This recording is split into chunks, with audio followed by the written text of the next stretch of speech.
तो इसके नतीजे में क्या होता है कि मार्क्स ने कहा कि अल्टीमेटली द प्रोडक्ट या एंड रिजल्ट जो हमारे पास जो एक स्ट्रगल खत्म होगी वो इस बात पे खत्म होगी जब प्रोलिटेरिएट या लेबर, जिसे हम सादा लफ्जों में कह सकते हैं, उनकी रेवोल्यूशन आएगी। इसे हम कहते हैं मार्क्सिज्म, इसे हम कहते हैं कम्युनिज्म, जो कि हम अपने लास्ट वाले लेक्चर यूएसएसआर में इसको इम्प्लीमेंट करके देखेंगे कि किस तरह वहां पे चेंज आया। लेकिन मार्क्स ने यहाँ पर एक बड़ी अहम बात की कि जो सोसाइटी में कम्युनिज्म के या मार्क्सिज्म के आने के लिए जरूरी है कि वहां पे कैपिटलिज्म फुली थ्राइव हो चुका हो। थ्राइव होने का मतलब क्या है कि फुली प्रॉस्पर हो चुका हो। ठीक है जी, फुली प्रॉस्पर होगा वहां पे जो इंडस्ट्रियल एक क्लास है उसकी मोनोपोली कायम हो, जो इंडस्ट्री विदहोल्ड कर रहे हैं उनकी मोनोपोली होगी, उसके बाद ये स्टार्ट होगा। तो ये चीजें थी जो मार्क्स ने उस टाइम पे बात की। मार्क्स ने बात की, लेकिन यहाँ पे मैं आपको एक डिफरेंस बताऊंगा मार्क्सिज्म एंड सोशलिज्म। सोशलिज्म का जो कॉन्सेप्ट है ये बड़ा कॉन्टेम्परेरी सा कॉन्सेप्ट है, इसको समझना बहुत जरूरी है। मार्क्स की जो आइडियोलॉजी थी बेसिकली ये एक यूटोपिया था कि जब पूरी एक लिबरल क्लास जो थी वो अगर ओवरथ्रो कर देती है तो उसके बाद क्या, जो गवर्नमेंट के अफेयर्स हैं वो कौन रन करेगा, लॉ एंड ऑर्डर को कौन मेंटेन करेगा, who would be responsible of all these things. तो इस बात को जस्टिफाई किया लेनिन ने, जो बाद में आया, जो कि इसका फॉलोअर था, जिसकी आइडियोलॉजी को लेनिनिज्म भी कहा जाता है। उसने कहा कि ये जो पूरी क्लास है ये कैपेबल नहीं है टू रूल। हम एक पॉलिटिकल पार्टी बनाएंगे जो पार्टी इस सारे अफेयर को रन करेगी। उस सारे अफेयर को रन करने के लिए हमें कुछ इंटेलेक्चुअल्स की, कुछ पढ़े लिखों की जरूरत होगी, जो कि आज भी कॉन्सेप्ट चाइना और रशिया में आप देख सकते हैं कि एक ही पॉलिटिकल पार्टी है, चाइनीज कम्युनिस्ट पार्टी है, और रशिया में भी एक पार्टी है, वो उसको उनका एक स्ट्रॉन्ग होल्ड है, तो वो करेगी। फिर प्लस लेनिन ने वॉयलेंस की बात की। तो सोशलिज्म जो मार्क्सिज्म है या कम्युनिज्म है, इसमें प्राइवेट प्रॉपर्टी का कॉन्सेप्ट ही नहीं है।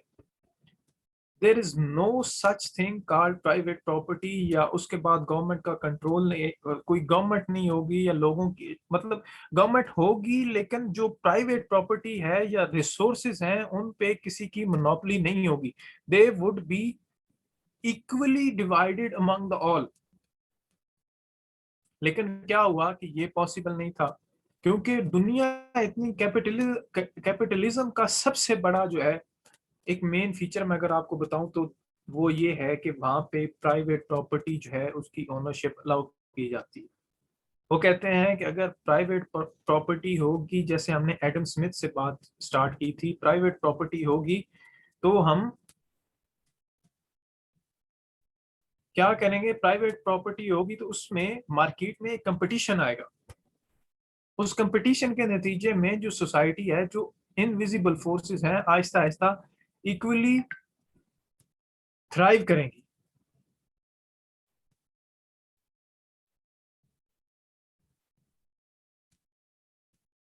तो लेकिन उसके बाद क्या हुआ कि चूंकि जिन कंट्रीज में कम्युनिज्म था, कम्युनिज्म की वजह से अब जो एक आइडियोलॉजी पे बिलीव करते थे वो दुनिया से कट ऑफ हो गई, जो एक सॉलिट्यूड या बिल्कुल अलहदा हो गई उन सबसे। तो वहां पे सोशलिज्म का कॉन्सेप्ट इंट्रोड्यूस हुआ। सोशलिज्म के कॉन्सेप्ट में ये होता है कि एक आपके पास जो जो सारी एंटिटीज होती हैं वो गवर्नमेंट कंट्रोल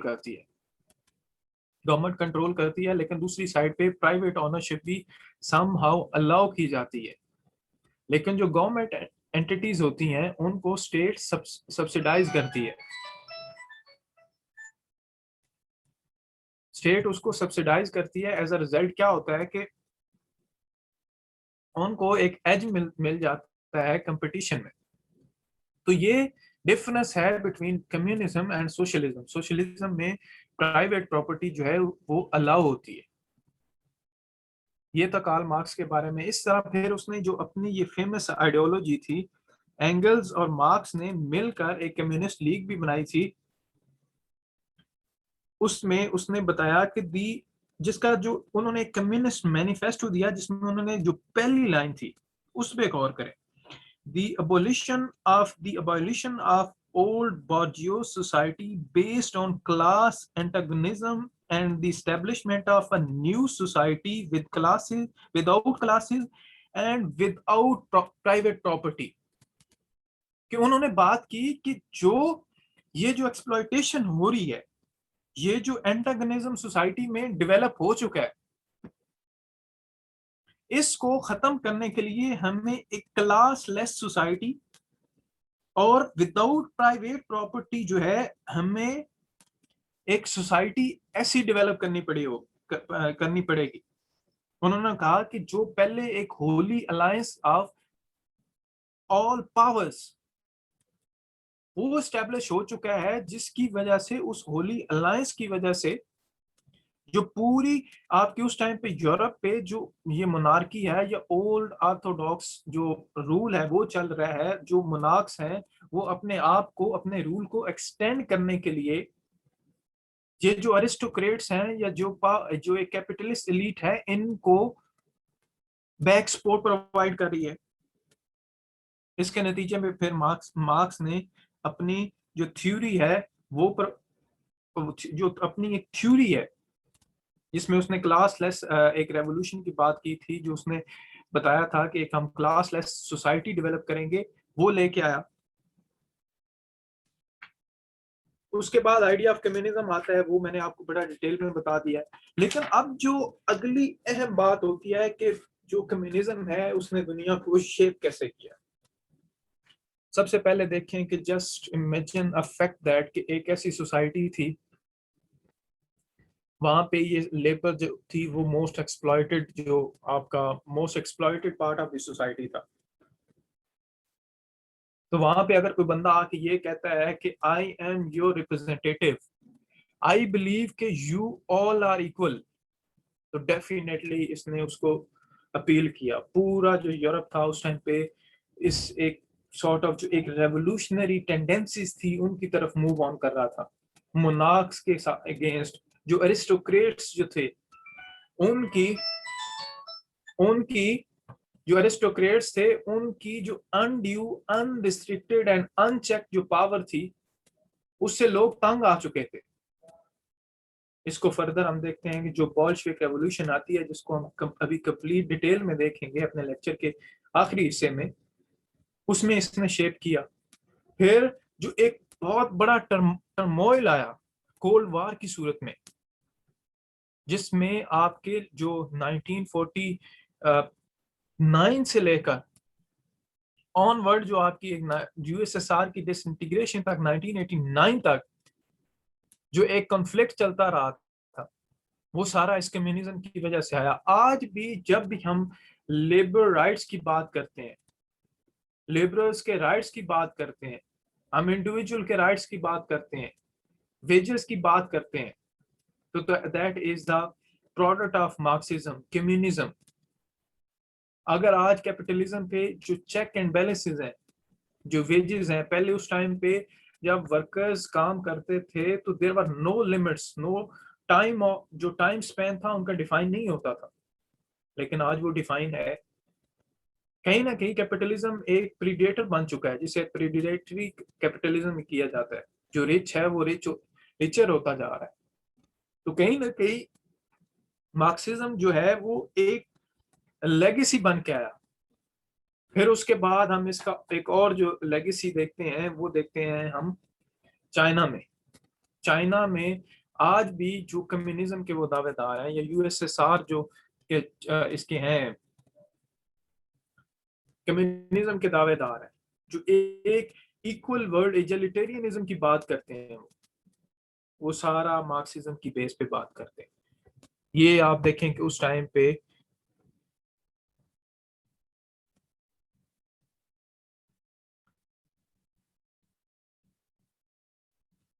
जो क्वेश्चन है नदीम, मैं एंड पे एड्रेस करूंगा आपके सारे। ये उस टाइम पे आपका यूएसएसआर था बिफोर डिसइंटीग्रेशन। इतनी ज्यादा कंट्रीज जो थी, अभी देखें ये नीचे आपका है अफगानिस्तान, ये ईरान है आपका, इससे नीचे पाकिस्तान है, ये चाइना है, ये ईच एंड एवरीवेयर ये आपका उस टाइम पे यूएसएसआर था, और इनकी मेन आइडियोलॉजी जो थी वो कम्युनिज्म की बात करते थे। आगे चलते हैं जी। अब हमने पहले बात कहाँ से स्टार्ट की, हमने बात की मोनार्की से, बात की एब्सोल्यूटिज्म की बात की, फिर हमने कहा कि वहां पे इंडिविजुअलिज्म आना स्टार्ट हो गया, डेमोक्रेसी की बात होना स्टार्ट होगी, लिबरलिज्म की बात होना स्टार्ट होगी, फिर नेपोलियन वॉर्स की हमने बात की। उसके बाद हमने देखा कि किस तरह जो लिबरलिज्म के आइडियाज थे वो स्प्रेड हुए, फिर एनलाइटनमेंट वाला पीरियड आया जिसमें रीजनिंग लॉजिक की हमने बात की। उसके नतीजे में जो साइंटिफिक रेवोल्यूशन के बाद एक इंडस्ट्रियल रेवोल्यूशन आया, उसने किस तरह कैपिटलिज्म को थ्राइव किया, कि कैपिटलिज्म किस तरह एक मेन इमर्जिंग फोर्स बन के आया, फिर कैपिटलिज्म ने किस तरह ड्रॉबैक्स लेके आया। तो उसके बाद फिर लास्टली जो अभी हमने देखा, फिर वो कम्युनिज्म था जो कि बिल्कुल कॉन्ट्राडिक्टिंग जो आइडियोलॉजी उसके आई, उसने उसको आके चैलेंज किया। अब ये जो डार्विन है, यूजुअली लोग इसको जो बायो की आता या बायोलॉजी में जो अक्सर लोगों ने पढ़ा होगा उसमें देखते हैं, लेकिन आज की दुनिया पे और उस टाइम के यूरोप पे जो डार्विनिज्म है उसका कम्युनिस्ट मैनिफेस्टो के बाद सबसे बड़ा इम्पैक्ट है। अगर उस टाइम पे जो मिलिटरिज्म, जो हॉलोकास्ट हुआ था, जो फैशिस्ट टेंडेंसीज अपराइज हुई थी आफ्टर वर्ल्ड वॉर वन, जिसके बारे में आपने मोस्ट ऑफ द पीपल सुना होगा, जो अभी भी मोदी को जो फासिस्ट कहा जाता है, the base ideology, the reason behind fascism, the reason behind racism, the reason behind Islamophobia, a social Darwinism. Charles Darwin ji एक साइंटिस्ट था। He was born in 1809 in England. इसकी जो अर्लियर एजुकेशन थी वो काफी नोटेबल इंस्टीट्यूशन से थी, लेकिन एक चेंजिंग मोमेंट आता है when he was invited to sail as unpaid companion of a captain on the famous HMS Beagle। जो वो वहां से ये different islands of south America और पैसिफिक आइसलैंड्स पे गया। इसने वहां से फॉसिल फ्यूल्स इकट्ठे किए, इसने वहां वहां से डिफरेंट रेमिनेट्स इकट्ठे किए, और मेटिकुलसली इसने अपनी नोट्स एंड डायरीज में ईच एंड एवरीथिंग जो थी उसको नोट डाउन किया, जिसमें effects of earthquakes, volcanic eruptions, erosions, all that. लेकिन यहाँ पे इसने सबसे पहले ये कहा कि जो आपका रिलीजन है, जो ऑर्थोडॉक्स बिलीफ्स हैं, उनको मैंने साइड पे रखना है, उनको साइड पे रख के मैंने आगे कोई बात करनी है। उसके बाद हम जो है कैसे लेके चलेंगे। अच्छा, यहाँ पे अब आपको एक थोड़ा सा ये क्वेश्चन माइंड में आ रहा होगा कि ये कॉन्सेप्ट्स क्यों हम पढ़ रहे हैं, ये रेलिवेंट क्यों है। अब देखें कि आपका जो एसे में है, totally essay is all about your arguments. आपने एक आर्ग्यूमेंट डेवलप करना है कि ये जो एक्सप्लॉयटेशन हो रही है वर्कर की जो वर्कर हैं उनकी एक्सप्लॉयटेशन हो रही है, ये कम्युनिज्म कहाँ से आया। या आपके पास एक क्वेश्चन आ जाता है जो कि इस तरह इस दफा भी आया हुआ था, कैपिटलिज्म और डेमोक्रेसी, या कम्युनिज्म वर्सेस कैपिटलिज्म, या चाइना वर्सेस यूएस। तो आपको जब तक ये बेस आइडियोलॉजीज नहीं पता होंगी, you cannot even comprehend or articulate that question in a very effective way। उसके बाद ये जो कॉन्सेप्ट है ये आपको हेल्प आउट करेंगे जब आप बुक रीडिंग करेंगे। अगर आप में से कोई आईआर रखता है, पॉलिटिकल साइंस रखता है, उसको पढ़ने में हेल्प आउट करेंगे। सोशियोलॉजी में आपको हेल्प आउट करते हैं, क्रिमिनोलॉजी में आपको हेल्प आउट करते हैं। ओवरऑल आपका जो ईच एंड एवरी सब्जेक्ट है apart from the language is directly or indirectly linked with these concepts। अब हम डार्विन की तरफ चलते हैं। डार्विन की जो फेमस थ्योरी है वो थ्योरी ऑफ नेचुरल सिलेक्शन है। उसने कहा कि सबसे पहले मैं ये बात करता हूं, जो मेरे पास एविडेंस है कि स्पीशीज आर म्यूटेबल। स्पीशीज जो है वो म्यूटेबल है, उनमें चेंज आ सकता है। जो जेनेटिक चेंज आ सकता है वो क्यों आता है? वो आता है कंपटीशन में, कंपटीशन की वजह से। जब एक नेचुरल कंपटीशन होता है जिसकी वजह से जो आपकी एक सोसाइटी है या एनवायरनमेंट है उसमें अगर एक दो स्पीशीज एग्जिस्ट कर रही हैं, तो अगर एक स्पीशी उसमें ज्यादा, स्पीशी से मेरा मुराद है कोई भी एंटिटी, लाइक दो जिराफे कर रहे हैं, जिसकी उसने एग्जांपल भी दी थी। उसने कहा कि दो तरह के जिराफे थे।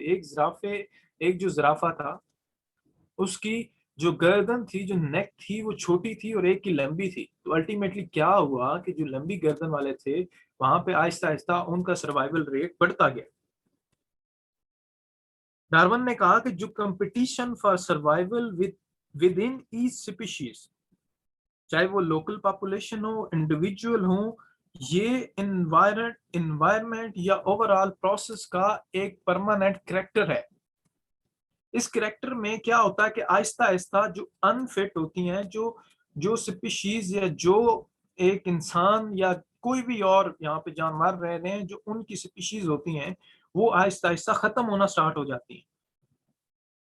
इससे क्या हुआ कि जिसमें फेमस वो अपने इंसान को बताता है कि इंसान का जो एवोल्यूशन था that was from monkey and monkey to so on है। वो एक पूरी जो जेनेटिक लाइन जो है वो वो बनाता है। जो डार्विन की थ्योरीज थी, उन्होंने चैलेंज किया कंटेम्परेरी साइंस एंड रिलीजन को, कि जो हाल दो कुछ उस टाइम पे जो साइंटिस्ट थे वो मानते थे कि स्पीशीज के दरमियान कंपटीशन और स्ट्रगल होता है, बट डार्विन ने कहा कि जो struggle for the survival and competition है ये स्पीशीज के अंदर भी पाया जाता है, और यही लॉ ऑफ नेचर है, यही the process of natural selection है। ठीक है। In this way the human being is not in a position of superiority with in the animal world.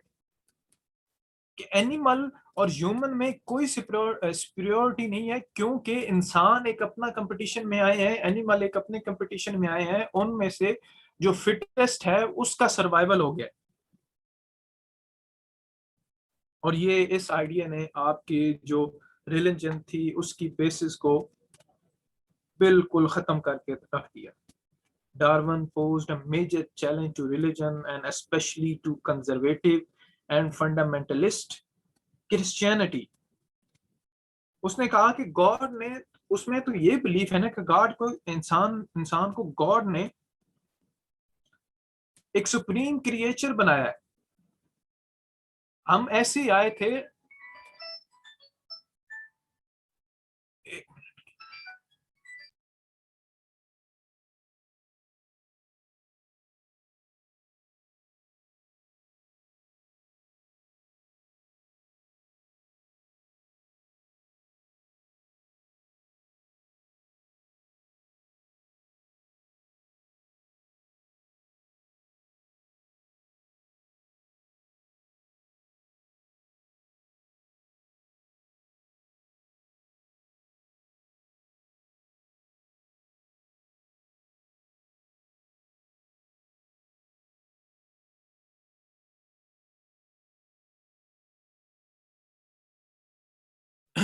Sorry sorry for the disruption.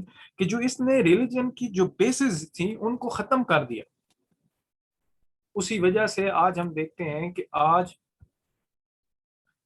आज के दौर में जो हम एक सेकुलरिज्म की बात होती है, द चेंज, जो एक रिलीजन के जो बिलीफ्स थे उनको एक एनालिटिकल रीजनिंग में जो पुट किया, that was the idea of Darwin. तो जो डार्विन का एक म्यूटेबल चेंज का जो उसने कहा कि जो नेचुरल सिलेक्शन है, सर्वाइवल ऑफ द फिटेस्ट है, उसने जो रिलीजन की बेसिस थी या जो एक कंटिन्यूस एवोल्यूशन का प्रोसेस उसने बताया, उसने इसको आके चेंज कर दिया, रिलीजन की बेसिस को चेंज कर दिया। आज हम देखते हैं कि वहां पे लोग जो रिलीजन से बहुत दूर हो चुके हैं। उन्होंने रिलीजन को एक प्राइवेट मैटर बना दिया है। उन्होंने जो स्टेट के मैटर्स एंड अफेयर्स थे वहां पे, आल दो वहां के फिलोसफर्स ने बड़ा एक ग्रेटर रोल इम्पार्ट किया, लेकिन कहीं ना कहीं डार्विनिज्म ने वहां पे रिलीजन को सेपरेट करने में मदद दी।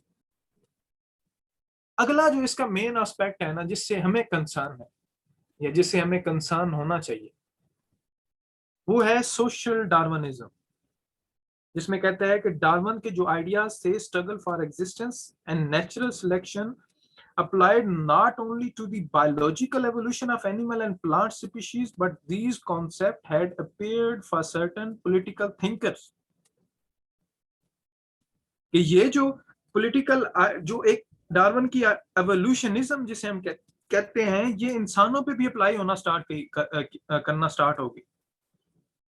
तो यहाँ से आपका आता है कि जो जो आपके फैशिज्म है, उससे सबसे बड़ी उसकी सुप्रीम क्वालिटी ये है कि जो आर्यंस हैं, वाइट आर्यंस हैं, they are the purest breed existing on this planet earth. They are the supreme creature, they are the fittest creature. तो इसके नतीजे में उनमें एक सुपीरियरिटी कॉम्प्लेक्स आ गया। They started calling themselves as the superior or the supreme creature। जिस idea को आपके हिटलर ने कॉपी किया, and he was an ardent follower of that ideology. और उसी बेस पे उन्होंने कहा कि we are being given the authority or the obligation to rule over this world because we are the fittest।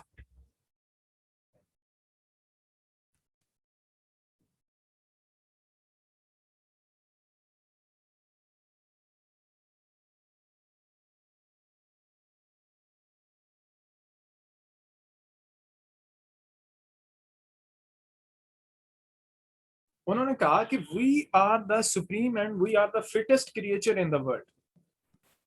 सो वहां पे एक और एक्सपेंशनिज्म, एक मिनट जरा ये जान हो ले।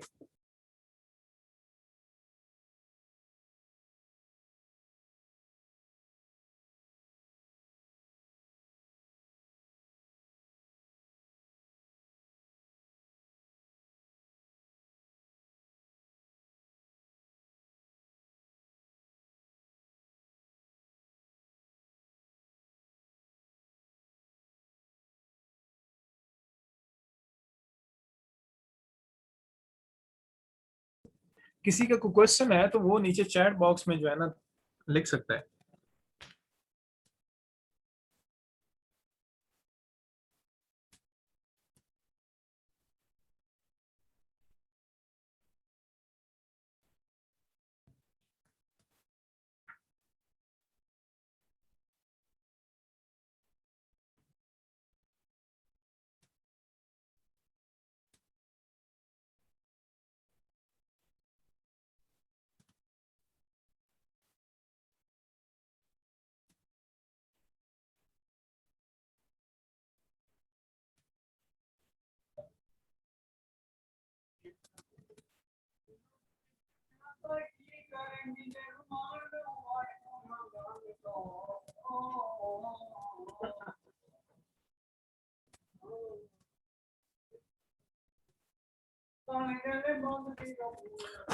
इस तरह जी आपके जो डार्विनिज्म, जो एक सोशल डार्विनिज्म जो था, जो एक वाइट सुप्रीमिज्म की बात करते थे, उसने उस टाइम पे होलोकॉस्ट हुआ, जिसमें ज्यूज की जो कार्नेज हुआ उसको इसने इस वजह से हुआ।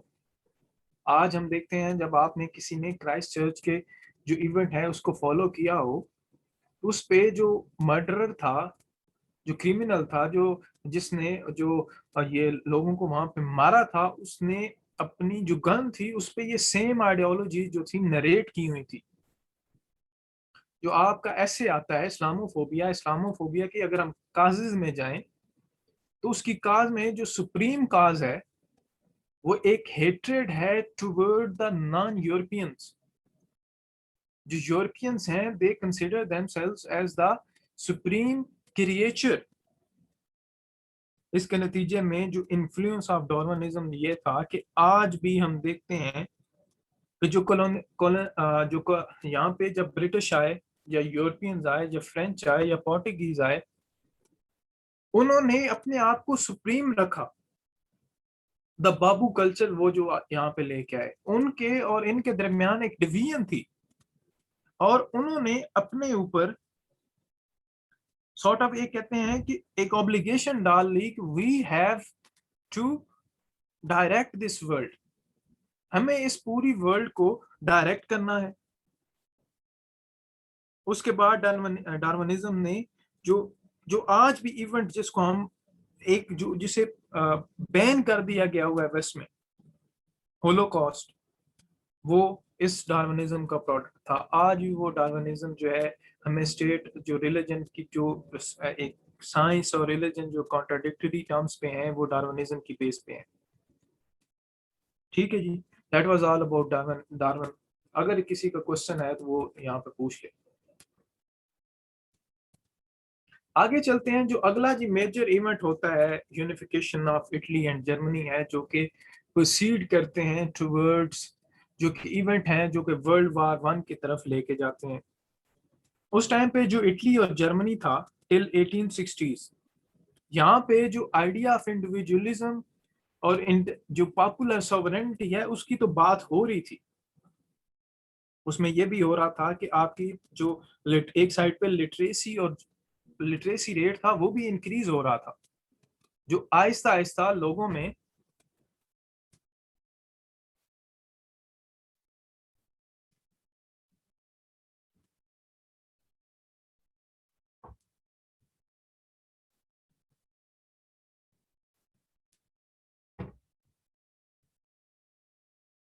अच्छा ये क्वेश्चन आया, can we say that Muslim somehow believe Darwinism as they consider them the no.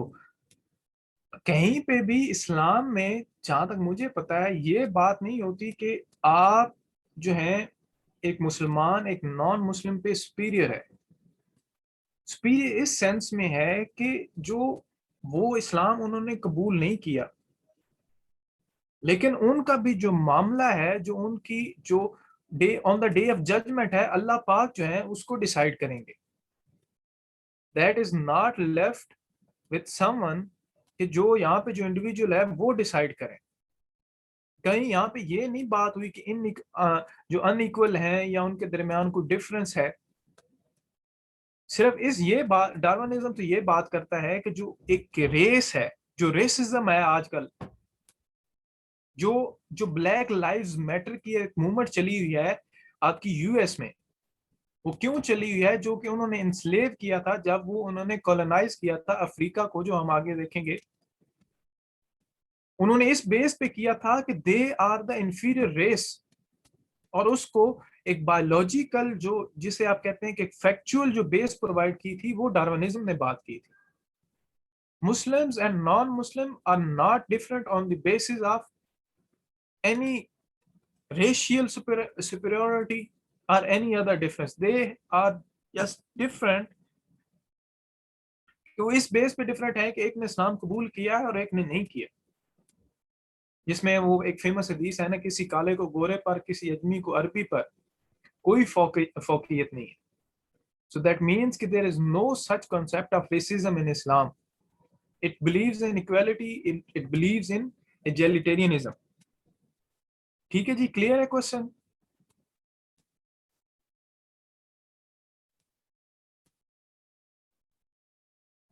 Are you clear?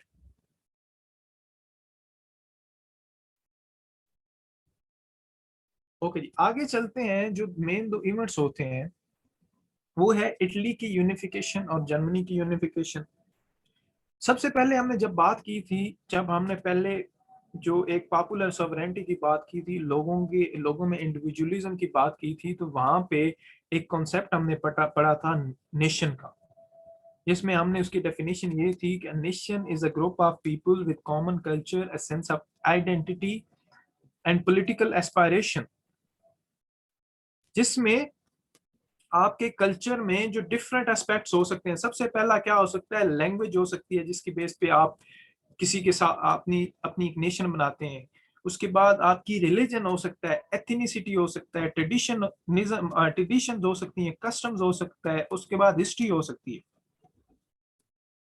जब आइडियोलॉजी जो है डिफरेंट इंडिविजुअल आइडियोलॉजीज स्प्राउट होना स्टार्ट होगी या फॉस्टर होना स्टार्ट होगी, तो क्या हुआ कि आहिस्ता आहिस्ता एक नेशनलिज्म अपेयर होना स्टार्ट हो गया। Nationalism led to the breakdown of Ottoman empire. कि नेशनलिज्म क्या है, इस चीज को अब आपको समझने की जरूरत है।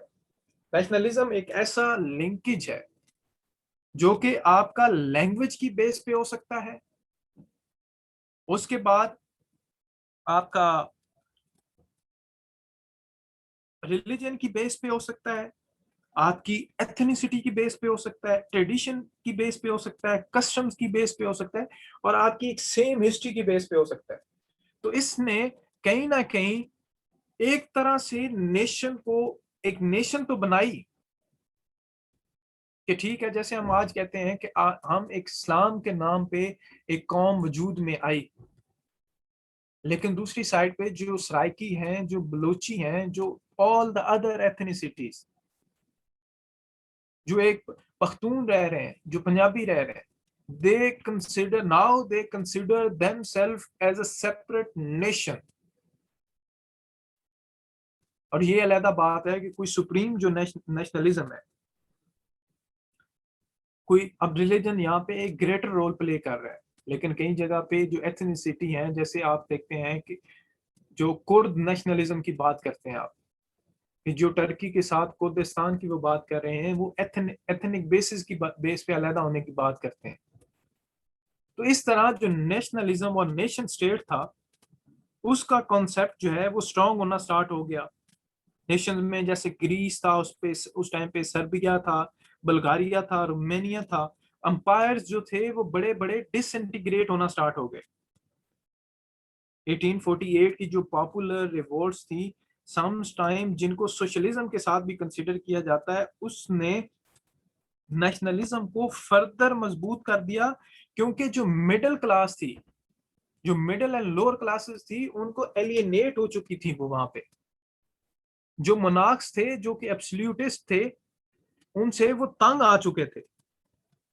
उसके बाद एक और टर्निंग इवेंट होता है जिसे हम आज क्रीमियन वॉर के नाम से याद करते हैं, जिसके बारे में जो अभी जो इंटरव्यू हुआ है, उसमें many a times they ask these questions. उन्होंने पूछा है कम्युनिज्म क्या है, कैपिटलिज्म क्या है। उसके बाद जो हम बोल्शेविक रेवोल्यूशन से, उन्होंने काफी क्वेश्चन पूछे हैं। तो जब तक आप इन चीजों की कॉन्सेप्चुअल क्लैरिटी नहीं लेते, आपको टिल इंटरव्यू ये चीजें तंग करेंगी। उसमें क्या होता है कि जो कुछ एरिया होता है, ब्लैक सी उस टाइम पे होता था, Crimean peninsula, Britain and France launched an attack, कि उन्होंने टर्की जो उस टाइम पे ऑटोमन एम्पायर था, उसकी को एक क्लेम था कि ये जो जगह है ब्लैक सी में, ये हमारी है। उनके अगेंस्ट से रशियन टिजार, रशियन जो वहां पे एक साइड पे रशिया था और एक साइड पे ऑटोमन एम्पायर था, उनके दरमियान सिंपलर वर्ड्स में कुछ टेरिटरी का इशू चल रहा था। अब क्या होता है कि जो ऑटोमन एम्पायर है, उसको ब्रिटेन और फ्रांस जो है वो सपोर्ट करते हैं against Russia. As a result क्या होता है कि उनके दरमियान वॉर हो जाती है।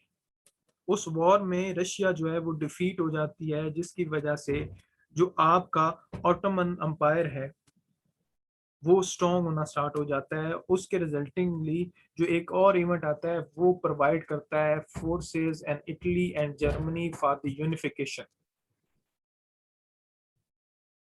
और जो हम आगे जब हम देखेंगे कि जो बिस्मार्क में यूनिफिकेशन ऑफ जर्मनी है, वो एक प्रोडक्ट था उस टाइम पे, जो इस तरह जिन्होंने अपने जो ये जो वॉर थी, इसने जो मिडिल क्लास थी, जो लोग थे, कॉमन पीपल थे, उनको यूनाइट किया अगेंस्ट अ कॉमन फोर्स। इस तरह जो इसके बाद जो अगला मेन इवेंट आता है, वो आता है यूनिफिकेशन ऑफ जर्मनी। मजीनी एक नेशनलिस्ट था, जिसको वहां पे रेवोल्यूशनरी भी था, spend is most of the life in exile. और जो वहां पे मोनार्की थी, जो मोनार्क्स जो थे, उनके स्ट्रांगली उनके अगेंस्ट था। मजीनी को फाइनली जब टर्न मिलता है इन 1848, पॉपुलर नेशनलिज्म जब पूरे इटली में ईच एंड एवरीवेयर वो आ चुका था, उस टाइम पे इटली जो था वो 4 स्टेट थी। पापल स्टेट था, नेपल्स था, मिलान था और फ्लोरेंस था। ये कंटिन्यूसली एट वॉर थी अगेंस्ट ईच अदर। दूसरी साइड पे जो इनके बॉर्डर्स जो थे उस पे इटली रेड कर रहा था। यहाँ से एक कॉन्सेप्ट आता है जो आपने फेमस अगर नाम सुना होगा, मैकियावेली का, जो फ्लोरेंस से था। यहाँ पे आर्ट्स एंड लिटरेचर जो थे वो स्ट्रांगली फ्लरिश कर रहे थे। मजीनी फाइनली जो है वो इस काम में सक्सेसफुल हो जाता है कि वो जो इटली है उसकी यूनिफिकेशन हो जाती है। अब दूसरी साइड पे जर्मनी जो है वो under the control of Bismarck, a strong leader, a powerful core state जो कि प्रूशिया से था, वो भी यहाँ पे मिल के आके अपने आप को स्ट्रॉन्ग करना स्टार्ट हो जाते हैं। और इस वजह से जो जर्मनी है वो भी यूनिफाई हो जाता है। उसके बाद वहां पे डिफरेंट जो मोनार्कीज जो थी वो एग्जिस्ट कर रही होती हैं। उनमें से one of the notable monarchy was at that time, जिसे हम एम्पायर भी कहा जाता है, ऑस्ट्रियन एम्पायर था। ऑस्ट्रियन एम्पायर के नतीजे में ऑस्ट्रियन एम्पायर जो था उस टाइम पे क्रीमियन वॉर में, जो क्रीमियन वॉर हुई थी रशिया की अगेंस्ट, आपकी जो ब्रिटेन, फ्रांस और ऑटोमन एम्पायर थी, उससे बाहर बाहर रहा था। रिजल्टिंगली क्या हुआ कि ये वीक होना स्टार्ट हुआ और आहिस्ता आहिस्ता ये डिसइंटीग्रेट होना स्टार्ट हो गया। यहाँ पे हंगरियंस और ऑस्ट्रियन जो थे वो अलहदा होना स्टार्ट हो गए, जो मोस्टली सर्विक पीपल थे। तो इस तरह जो हमने ओवरऑल एक ट्रेंड देखा कि जो अंपायर्स थे वो डिसइंटीग्रेट हो रहे थे, जो नेशन स्टेट्स थी वो यूनाइट हो रही थी on the basis of popular sovereignty, on the basis of nationalism, on the basis of ethnic lines। यहाँ से जो एक नेशन स्टेट का कॉन्सेप्ट है जिसके 4 मेन कंपोनेंट्स होते हैं जो बाद में डिफाइन किए गए, वो इमर्ज होता है। उस नेशन स्टेट ने कहीं ना कहीं एक बैलेंस ऑफ पावर तो लेके आ गया था, लेकिन उसके डिवास्टेटिंग इफेक्ट्स आ गए, जो कि आज भी हम देख रहे हैं कि आज भी दुनिया जो है कंटिन्यूसली हर जगह पे एट वॉर है against each other. Every country is at war somehow with another country, whether in soft form, whether in hard form, वो at war है at another country। so यहाँ पे जो implication है नेशनलिज्म और यूनिफिकेशन की, nationalism ने वहां पे totally last nail in the कफन पुट कर दिया ऑफ दी जो मोनार्की थी। मोनार्की को बिल्कुल वहां से निकाल दिया गया। नेशन स्टेट का जो कॉन्सेप्ट है वो वजूद में आ गया। Unification of Italy and Germany fundamentally reshaped the map of Europe and the balance of power in future। जो जर्मन एम्पायर था वो at that time one of the largest and most populous state on the continent। यही वजह है कि जब ये Germany की यूनिफिकेशन हुई तो उसमें जो मिलिट्री पावर है उसको उसने ऑगमेंट करना स्टार्ट कर दिया, इंक्रीज करना स्टार्ट कर दिया। और दूसरी साइड पे इटली भी जो थी वो दोनों स्ट्रॉन्ग कंट्रीज दोनों स्ट्रॉन्ग कंट्रीज के तौर पे सामने आना स्टार्ट होगी। Just keep in mind the world war one, जो वर्ल्ड वार वन में यही दोनों मेन कंट्रीज थी जो थी, इन्होंने हिस्सा लिया था और they were at war against each other. तो इस तरह जो नेशनलिज्म और यूनिफिकेशन है उसने रीशेप किया। आगे आता है जी इंपीरियलिज्म। अगर मैं इंपीरियलिज्म को आपको इसकी सिंपली डिफाइन करूं, imperialism is a process by which one state with superior military strength and more advanced technology imposes it control over land, resources and population of a less developed country. अगर इसको सादा ज़बान में मैं आपको बताऊं तो इसका मतलब ये है कि जो आपकी जो एक स्ट्रॉन्ग नेशन है दूसरी जो वीकर नेशन है उस पे कब्जा कर लेती है और उस पे हमला कर लेती है।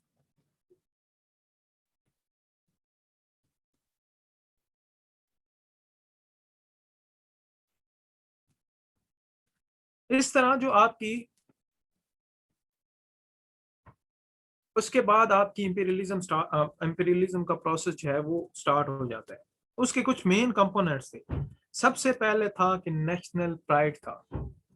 नेशनल प्राइड ये था कि we are the supreme nation, every nation whether they were Spain, Portuguese, उसके बाद आपका जो इटली था, जर्मनी था, फ्रांस था, इवन के Britain, they started to strive for national pride. एक स्ट्रेटेजिक कंपटीशन उस टाइम भी उनके दरमियान आ गया। और उसके बाद उनको अब ये क्या हुआ कि ये जो पार्ट था ये मोस्ट पॉपुलर पार्ट था उस टाइम पे, तो उनको न्यू मार्केट्स की भी जरूरत थी और रॉ मटेरियल की भी जरूरत थी।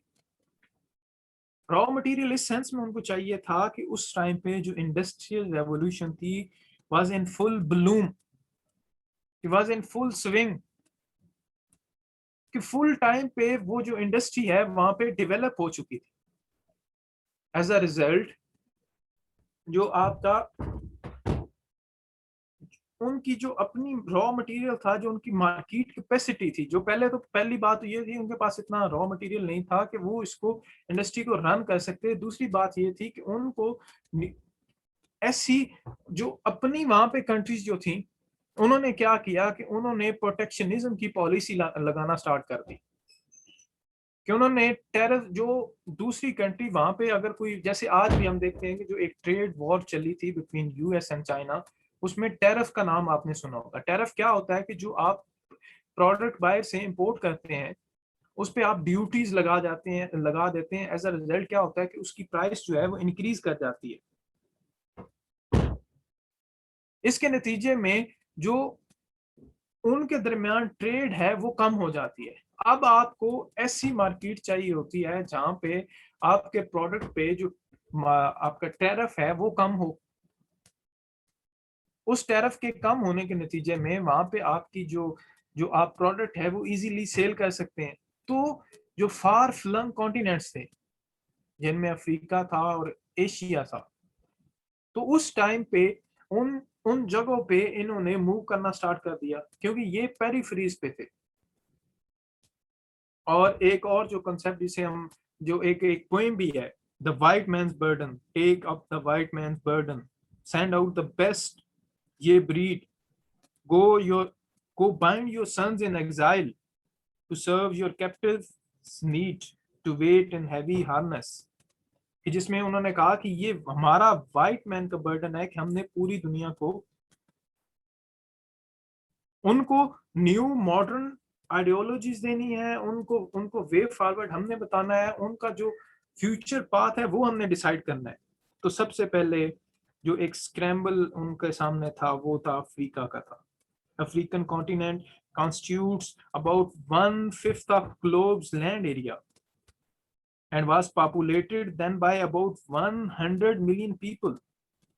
उस टाइम पे ज्यादातर जो एरिया था ब्लैंक या स्पॉट्स थे, इसको डार्क कॉन्टिनेंट कहा जाता था। वहां पे 700 ऑटोनमस सोसाइटीज थी, हर एक का डिस्टिंक्ट पॉलिटिकल स्ट्रक्चर था। लेकिन वहां पे इन्होंने 1450 से ऑनवर्ड वहां पे इन जो आपका टोटल जो यूरोपियन जो थे इन्होंने इन्वेड करना स्टार्ट कर दिया, इन्होंने कॉलोनाइज करना स्टार्ट कर दिया और वहां से स्लेवरी जो है, स्लेव ट्रेड होना स्टार्ट होगी। सिर्फ उस टाइम पे एक दो कंट्रीज जो थी, दो कंट्रीज जो थी उनको छोड़ के पूरे अफ्रीका पे ओवरऑल फ्रेंच कॉलोनीज थी, उसके बाद ब्रिटिश की कॉलोनीज थी, उसके बाद पोर्टुगीज की कॉलोनीज थी, उसके बाद जो आपकी क्या कहते हैं कि स्पेन की कॉलोनीज थी। तो इन्होंने पूरी दुनिया में जो मेन पॉइंट्स थे, जो मेन चोक पॉइंट्स थे, जैसा कि हम सुएज कनाल है, उस पे ब्रिटिश ने कब्जा कर लिया और इसी तरह एक स्ट्रेटेजिक कंपटीशन जो है वो आना स्टार्ट हो गया और वहां से स्लेव ट्रेड होना स्टार्ट होगी। स्लेव्स को यहाँ पे लेके आया जाता, उनको फैक्ट्री में उनसे काम करवाया जाता, because they were considered as second class citizens back there home. अपने यहाँ तो वो डेमोक्रेसी और लिबरलिज्म और ईच एंड इंडिविजुअलिज्म की बात कर रहे थे, तो उन्होंने, लेकिन उनको इंडस्ट्री में काम करने के लिए लोगों की जरूरत थी, तो उन्होंने वहां से स्लेव को लाना स्टार्ट कर दिया। ये हाल हुआ अफ्रीका का till 18th century, till after the जो कॉलोनियलिज्म खत्म हुई है, ये आफ्टर यूनाइटेड नेशन बना है, उसके बाद कोल्ड वार वाला पीरियड स्टार्ट हुआ है।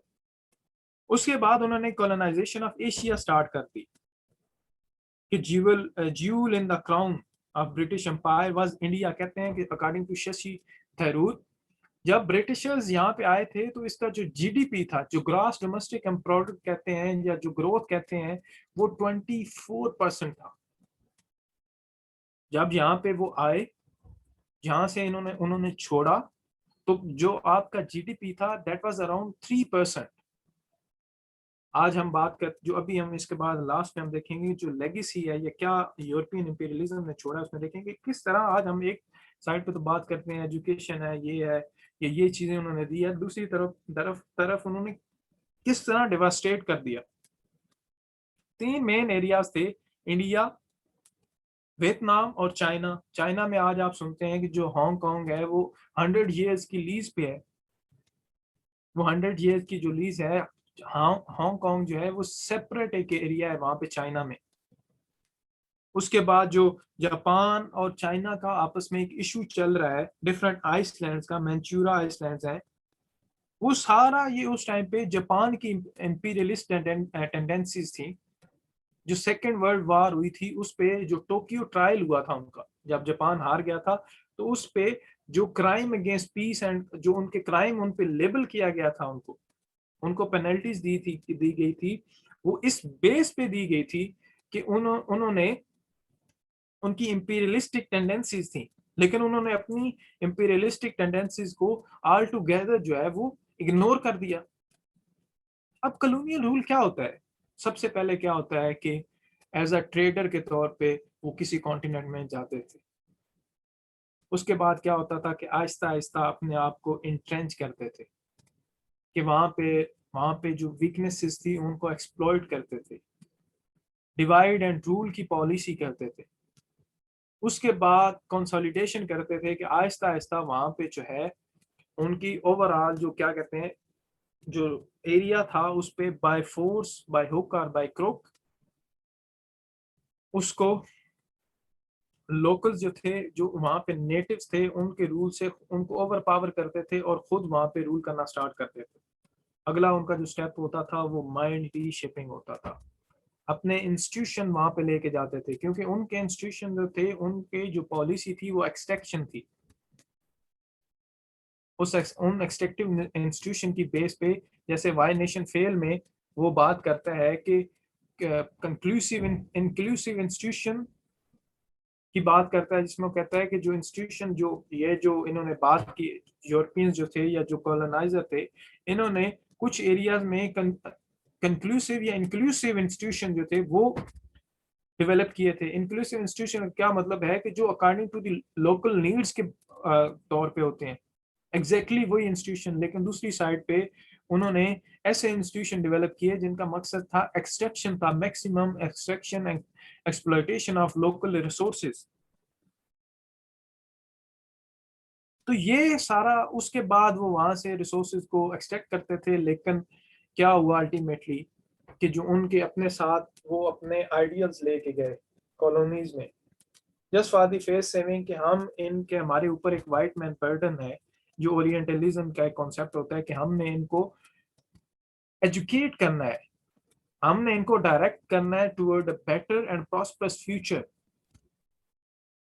तो उन्हीं उन्हीं बेस पे उनके खिलाफ उन्होंने जो कॉलोनियल सब्जेक्ट्स थे उन्होंने रिवोल्ट कर दिया।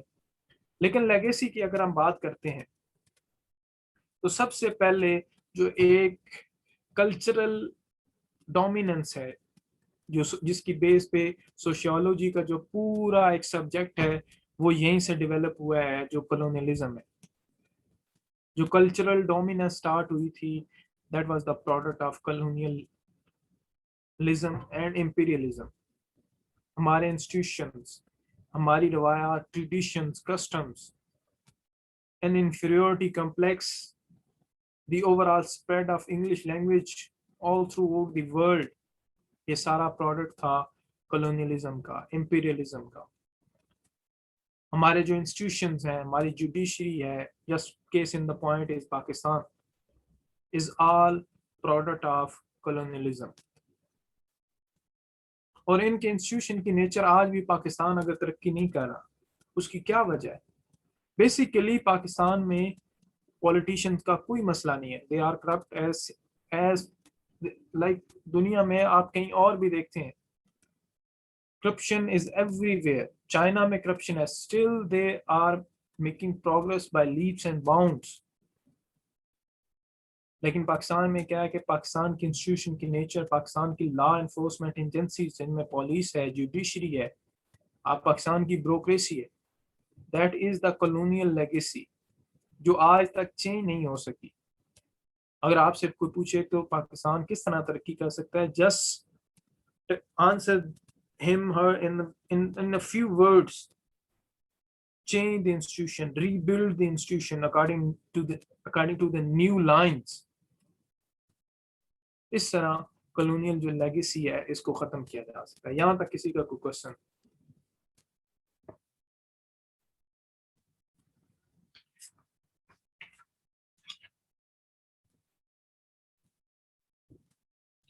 Any question? बस 5 मिनट ब्रेक कर लेते हैं, let me take a break. उसके बाद हम इंशाल्लाह जो है वर्ल्ड वार 1 और बोल्शेविक रेवोल्यूशन करेंगे।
चलिए नेक्स्ट चलते हैं। नेक्स्ट हमारा जो मेन अगला इवेंट आता है वो आता है वर्ल्ड वॉर वन का।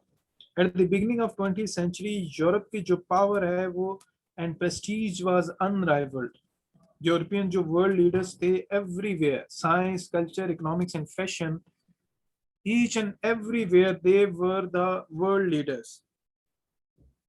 जो बैलेंस ऑफ पावर था वो समहाउ वहां पे मैनेज हुआ था। लेकिन एक और इवेंट आता है, आपकी जो एक एक स्मॉल दो कंट्रीज होती हैं, ऑस्ट्रिया और सर्बिया, उनके दरमियान एक स्किमिशेस जो छोटी छोटी जो है वो स्टार्ट होना, छोटी छोटी उनके दरमियान कन्फ्रंटेशन होना स्टार्ट हो जाती है। जो ऑस्ट्रिया है वो अलायंस में होता है विद जर्मनी, लेकिन दूसरी साइड पे जो रशिया वाले होते हैं वो रशिया वाले सर्बिया को सपोर्ट कर रहे होते हैं। और रशिया जो था वो अल्टीमेटली उसके साथ अलायंस में था फ्रांस के साथ। उनके दरमियान एक अलायंस चल रहा होता है। क्या होता है कि उसके बाद जो वॉर है वो जब उनका एक असैसिनेशन होती है। फ्रेडरिक जो ऑस्ट्रियन एक आर्च ड्यूक था जिसका नाम फ्रांसिस फर्डिनेंड था, जो कि हेम्सबर्ग थ्रोन पे जो उनका थ्रोन था उस पे उसने एक्सीड करना था। उसकी असैसिनेशन हो जाती है। जो बंदा होता है वो ऑस्ट्रिया से होता है। ऑस्ट्रिया ऑस्ट्रिया जो बंदा होता है वो सर्बिया से होता है। उन दोनों के दरमियान जो सॉरी ऑस्ट्रिया का एक आर्च ड्यूक होता है फ्रांसिस फर्डिनेंड, उसकी असैसिनेशन कर देता है एक सर्बिया का नेशनल। ऑस्ट्रिया जो होता है वो इन अलायंस होता है जर्मनी के साथ। सर्बिया जो है वो रशिया के साथ होता है और फ्रांस के साथ होता है। जो ऑस्ट्रिया है वो अल्टीमेटम देता है सर्बिया को कि जी आप ये चीजें करें, इसको इसकी क्या कहते हैं, इसका ट्रायल करें, इसकी पेनल्टीज दें, ईच एंड एवरीथिंग। लेकिन वो उस पे इन अगस्त 1914 जो जर्मनी और ऑस्ट्रिया है वो उसकी जर्मनी ऑस्ट्रिया की मदद पे आ जाता है और वो उस पे इन्वेड कर देते हैं। दूसरी साइड पे रशिया भी जो है वो मार्च करना स्टार्ट हो जाता है और इस तरह वहां पे वर्ल्ड वॉर जो है वो वन स्टार्ट हो जाती है। जर्मनी इसमें पहले जो आपका यूएस है वो बिल्कुल वहां पे वॉर में हिस्सा नहीं ले रहा होता। लेकिन जर्मनी उनकी जो ट्रेड रूट्स हैं, जो उनकी ट्रेड शिप्स होते थे, जो नेवल थे, उन पे हमला कर देता है और उनके रूट्स को ब्लॉक कर देता है।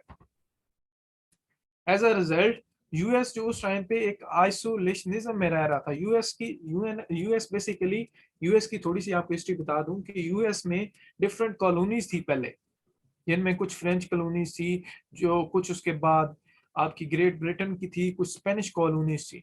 तो उन कॉलोनीज जो थी उन्होंने रिवॉल्व कर दिया था एंड अल्टीमेटली 1770 में के अराउंड उन्होंने वहां से लिबरेशन हासिल कर ली और इंडिपेंडेंस हासिल कर ली।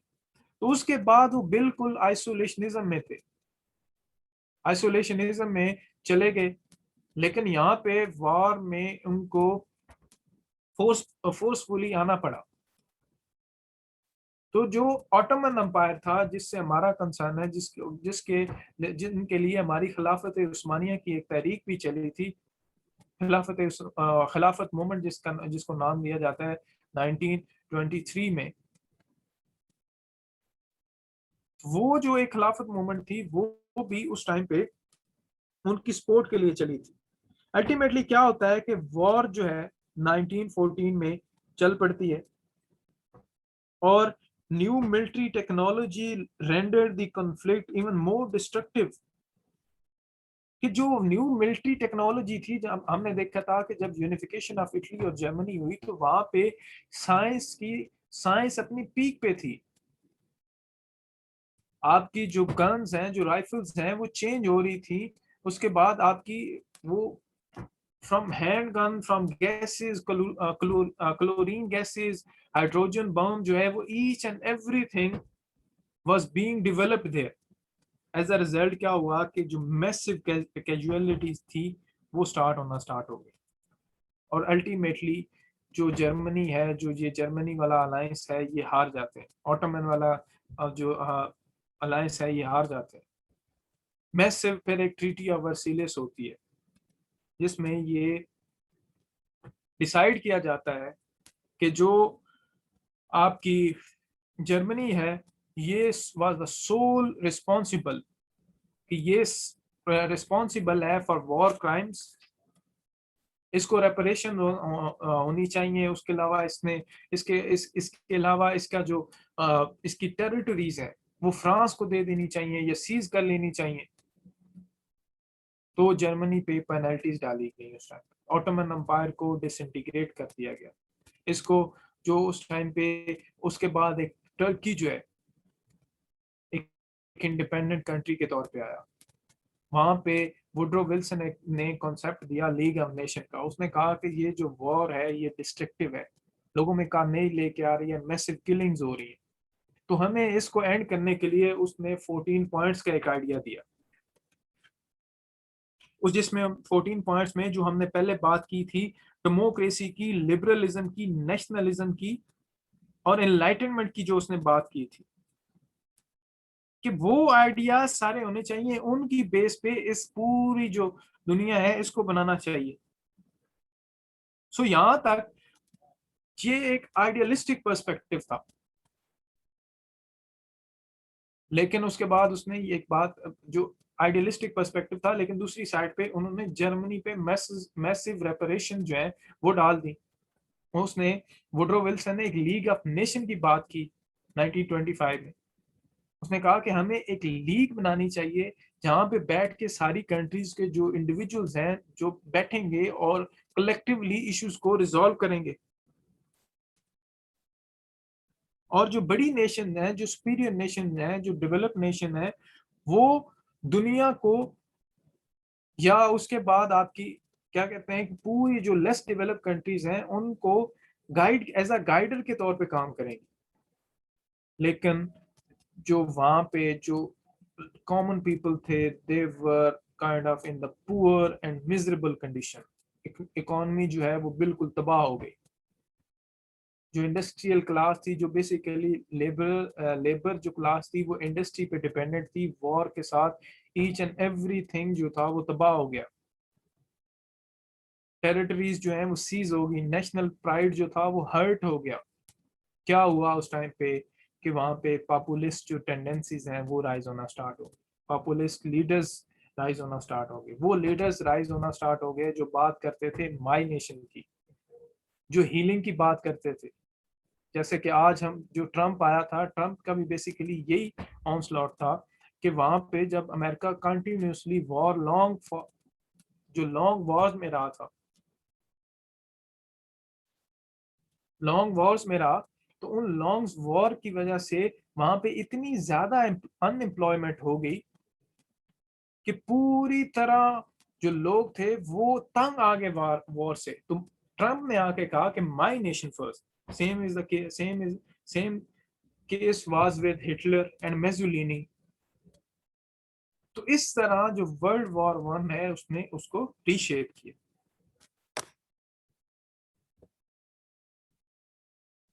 ये उस टाइम पे आप यूरोप देख सकते हैं। ये जर्मनी था, इसमें फ्रांस था, स्विट्जरलैंड था, इटली था, यूगोस्लाविया था, जर्मनी था। एरिया, ये आप area lost by the Germany, area lost by the Austria and Hungary. जो ऑस्ट्रियन और हंगरी हंगरी एम्पायर था वो बिल्कुल, ऑस्ट्रियन एम्पायर तो बिल्कुल खत्म हो गया था। रशिया का जो एरिया, ये पोलैंड बन के आया था, लटवीनिया बन के आया था, लटविया और एस्टोनिया बन के आया था। अब जी बात करते हैं एक और जो सेपरेट एंटिटी थी, इसके साथ ही हमारा लेक्चर आज का एंड होगा, कि रशियन रेवोल्यूशन की बात करते हैं। रशिया उस टाइम पे बिल्कुल डिफरेंट था। जब हमने नेपोलियन वॉर्स की बात की थी उस टाइम पे कहीं ना कहीं रशिया यहाँ पे आया था। यहाँ पे जो एग्रीकल्चर था वो, इनकी बेस इतनी स्ट्रांग नहीं थी। लोग जो है वो लोग पुअर सिचुएशन में रह रहे थे। वहां पे जो मोनार्की थी, जो एब्सोल्यूट, जिसको हम टिसार कहा जाता था, जो एक लैटिन वर्ड है, वो यहाँ पे एब्सोल्यूटिज्म या एब्सोल्यूटली रूल कर रहा था। उसके अलावा यहाँ पे जो रिलीजन है या क्रिश्चियनिटी है वो उसका स्ट्रॉन्ग एक बिलीफ था। इस टाइटल का मतलब है कि the Russian version of Latin Caesar, Caesar के तौर पे जो टिसार है इसको कहा जाता था। लेकिन आहिस्ता आहिस्ता क्या हुआ कि जो थ्योरीज ऑफ, जो आइडिया ऑफ इनलाइटनमेंट, उसके बाद democracy and each and everything, more importantly जो मार्क्सिज्म एंड लेनिनिज्म है, ये वहां पे जाना स्टार्ट हो गए। सबसे पहले एक रेवोल्यूशन अकॉर्डिंग टू इन 1840 एक रेवोल्यूशन आई थी जिसमें उन्होंने टिसार को ओवरथ्रो करने की कोशिश की थी, लेकिन वो सक्सेसफुल तो ना हो सके। लेकिन वहां पे जो आपका चेंज की एक हवा चल पड़ी थी, जो रशिया में एक लेट एवोल्यूशन की इसलिए बात हुई थी क्योंकि ये एक सेपरेट एंटिटी था। इसके और यूरोप के दरमियान जो पहले नेपोलियन की हारने की वजह थी, जो कम्युनिकेशन थी वो कम थी, और उसको एक नेचुरल डिफेंस था उसके पास, जो कि कोल्ड एनवायरनमेंट या आपकी क्लाइमेट को कह सकते हैं, वो उसकी सूरत में उसके पास मौजूद था। लेकिन जो लेनिन है वो अपनी एक अलहदा पार्टी बना लेता है और वो मार्क्सिज्म का अर्नेट एक फॉलोअर आ जाता है, फॉलोअर बन जाता है। 1905 में एक लार्ज एंड पीसफुल डेमोन्स्ट्रेशन होती है against the tsar in winter palace सेटन पीटर्सबर्ग में होती है। जो उनका टिसार होता है वो गार्ड्स को ये ऑर्डर कर देता है कि इन पे ओपन फायर कर दें आप, जिसको आज जो मैसिव किलिंग हंड्रेड्स जो है वो होती है वहां पे, और आज भी उसको ब्लडी संडे के नाम से याद किया जाता है। लेकिन उसके बाद एक ड्यूमा, जिसकी पार्लियामेंट का नाम है, जो कि रशियन पार्लियामेंट का नाम है, एक इलेक्टेड लेजिस्लेचर के तौर पे डेवलप करता है वहां पे उनका टिसार, जिसका नाम निकोलस II था। उसके बाद आहिस्ता आहिस्ता रशिया में चेंज आना स्टार्ट हो जाता है। लेकिन मार्क्सिज्म जो थी वो दूसरी साइड पे थ्राइव कर रही थी। Russian radicals living outside of Russia एक पार्टी डेमोक्रेटिक लेबर पार्टी बनाते हैं 1898 में, जिसका नाम था बोल्शेविक। फिर वो भी दो में डिवाइड हो जाती है, एक बोल्शेविक होते हैं और एक मेंशेविक होते हैं। बोल्शेविक का मतलब होता है मेजॉरिटी और मेंशेविक का मतलब होता है मिनॉरिटी। लेनिन जो इसका था वो एक मेन लीडर था, वो एक मिडिल क्लास फैमिली से ताल्लुक रखता था।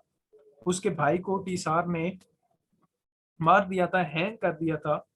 तो उसने अपने आप को आइडियोलॉजीज को, मार्क्स की आइडियोलॉजी जो थी कम्युनिज्म को लेके आया अपने सामने। लेकिन उसने इसमें एक और जो चीज ऐड की वो थी वायलेंस। वो वायलेंट वे पे बिलीव करता था। तो वर्ल्ड वार 1 में जब ये डिफीट हुई, जब 1917 में जब उनका टीजार था एक साइड पे, तो इकोनॉमिक जो हालत, जो टर्माइल थी, वो in the economy was in the baddest shape. जो वहां पे फॉर्मर्स थे उनको without any weapon, without even shoes उनको वॉर पे भेज दिया जाता था। तो वहां पे इनको मौका मिल जाता है 1970 में, जो ओवरथ्रो कर देते हैं उसको। जो टिसार होता है ये लेनिन ओवरथ्रो कर देता है उसको, इनकी जो पार्टी ओवरथ्रो कर देती है और इस पे अपने आप को वहां पे कंसोलिडेट करना स्टार्ट हो जाती है। लेकिन उसके बाद भी वहां पे जो इशू है वो खत्म नहीं होता। वहां पे उनके दरमियान एक सिविल वार स्टार्ट हो जाती है। वहां पे एक साइड पे एक सेक्शन जो है वो इस बात पे बिलीव करता था कि हमें ऑर्थोडॉक्स, हमें मोनार्की की तरफ जाना चाहिए। लेकिन दूसरी साइड पे ये जो कम्युनिस्ट थे, these were the violent ones. एक सिविल वॉर चलती रहती है और उसके जो रिजल्टिंगली एक मेन इवेंट होता है, जो लेनिन उनका मेन लीडर था इन द अर्लियर टाइम्स 1924 में, वो मर जाता है। उसको उसको सक्सीड करता है स्टालिन, जो कि एक नेशनल इकोनॉमिक पॉलिसी उस टाइम पे पहले लेके आई जाती है, वो लेके आता है। सो स्टालिन जो है बिल्कुल टोटलिटेरियन टेंडेंसीज की तरफ चला जाता है। वो टोटली कंट्रोल करता है, censorship of press, censorship of free speech, free media, each and everything. फिर वो स्टार्ट करता है मॉडर्नाइजेशन की तरफ, इंडस्ट्रियलाइजेशन की बात करता है। आहिस्ता आहिस्ता वो रशिया को इंडस्ट्रियलाइज करना स्टार्ट हो जाता है, उसकी इकोनॉमी जो है वो प्रॉस्पर करना स्टार्ट हो जाती है। फिर एक यूएसएसआर 1923 में डेवलप होती है, जिसमें 12 आई गेस कंट्रीज थी जो कि मिलकर एक फेडरेशन बनाती हैं, जिसको जो कि टिल कंटिन्यू रहती है 1989 तक। चर्च की जो प्रेजेंस है उसको खत्म कर दिया जाता है, उसको सबऑर्डिनेट कर दिया जाता है टू द स्टेट, और उसके बाद वर्चुअली जो स्टालिन है वो कंट्रोल कर लेता है economy, media, church, culture, education, people's private life, each and everything. और 1940 1945 तक रशिया जो है या यूएसएसआर जो है वो एक स्ट्रॉन्ग सुपर पावर के तौर पर सामने आता है। और इसकी जो वर्ल्ड वार टू से पहले, इवन के वर्ल्ड वार टू के बाद भी जो इसका रोल है वो आहिस्ता आहिस्ता इंक्रीज होना स्टार्ट हो जाता है। अब जो रशियन लेगेसी है वो बड़ी काबिल जिक्र है। जो सबसे पहले हमने देखा था कि एक मेन इवेंट हुआ था फ्रेंच रेवोल्यूशन ऑफ 1789। उसके बाद जो सबसे बड़ा इवेंट था वो 1917 में जो एब्सोल्यूटिस्ट मोनार्की थी इन रशिया, उसका जो ओवरथ्रो था वो एक रिमार्केबल था। स्टालिन ने रशिया को ट्रांसफॉर्म कर दिया from a ruler economically underdeveloped country to a major political and military power. By 1960s, in fact, it was one of the two global superpowers. और उसके बाद जो चाइना में कम्युनिज्म आया, उसके बाद और जितनी भी जगह पे कम्युनिज्म आया, वो एक उसकी जो एस्पायरेशन थी वो थी जो कम्युनिस्ट रेवोल्यूशन आया था रशिया में। कोल्ड वॉर में यूनाइटेड स्टेट के अगेंस्ट जो गया वो ये रशिया था, that was the supreme global super power. इस तरह इसने पूरे फ्यूचर को आपको शेप किया। That was all for today. अगर आप किसी का कोई क्वेश्चन है तो वो कमेंट या चैट बॉक्स में लिख सकता है। अगला हमारा लास्ट क्वेश्चन होगा जिसको हम कोल्ड वार तक देखेंगे।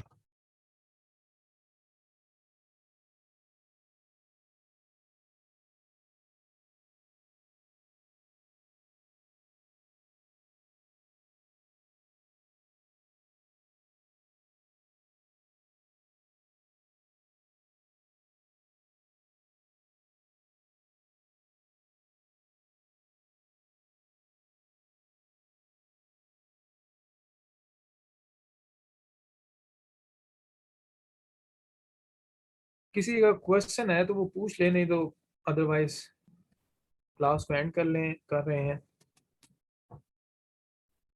जी गल्फ स्टेट जो थी नदीम, बिल्कुल गल्फ स्टेट जो थी वो बिल्कुल गल्फ स्टेट जो थी वो बिल्कुल कॉलोनिज्म का प्रोडक्ट थी। क्योंकि उस टाइम पे गल्फ में अगर आप देखते हैं, जो सॉरी गल्फ स्टेट से मुराद आपकी क्या मिडिल ईस्ट है? मिडिल ईस्ट में तीन चीजें उस टाइम पे टिल द वेरी इंसेप्शन तीन चीजें मेन है: पॉलिटिक्स, प्रोटीन एंड पेट्रोलियम। इसी वजह से उनको कॉलोनाइज किया गया। आप देखते हैं कि जितना भी कॉलोनाइज के अलावा भी जो अभी तक वो अंडर द इन्फ्लुएंस ऑफ जो फॉरेन पावर्स हैं, बिकॉज यहाँ पे जो आपके नेचुरल रिसोर्सेज हैं वो इतने इतने ज्यादा हैं, क्योंकि इनिशियली जो पेट्रोलियम था वो यहाँ पे ज्यादा था। इस वजह से कहीं ना कहीं कॉलोनिज्म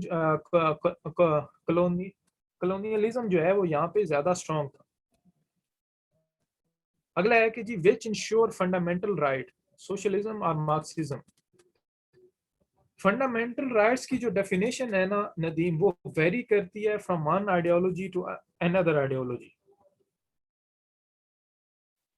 अगर आप बात करते हैं कैपिटलिज्म में तो यहाँ पे फ्रीडम ऑफ स्पीच है, फ्रीडम ऑफ राइट है, ईच एंड एवरीथिंग है। लेकिन मार्क्सिज्म जो है सोशलिस्ट है, वो बिलीव करते हैं अपने वर्जन ऑफ फंडामेंटल राइट्स के। तो कहीं ना कहीं वो इस बात पे बिलीव करते हैं कि जो अगर ज्यादा वेलफेयर हो रहा है, ये ग्रेटर वेलफेयर हो रहा है स्टेट में, लोगों को ज्यादा वेलफेयर है, अनएम्प्लॉयमेंट है, पॉवर्टी नहीं है, तो ये फंडामेंटल राइट्स हम जो है वो ज्यादा प्रोवाइड कर रहे हैं। आगे नवीद ने पूछा है कि ऑस्ट्रिया, एक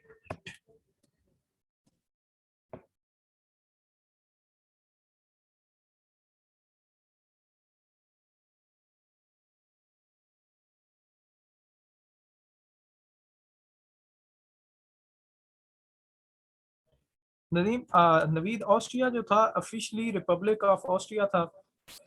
ये एक अंपायर भी था। It was composed of 9 federated states. Vienna था ऑस्ट्रिया, इसका कैपिटल था, और जर्मनी के साथ था उस टाइम पे। और उसके बाद आफ्टर वर्ल्ड वार वन ये जो है वो डिसइंटीग्रेट हो गया था, क्योंकि इसकी जो वर्ल्ड वार वन में जो अलाइड्स पावर ने जो थी इसको डिसइंटीग्रेट कर दिया था उन्होंने। ठीक है जी नवीद।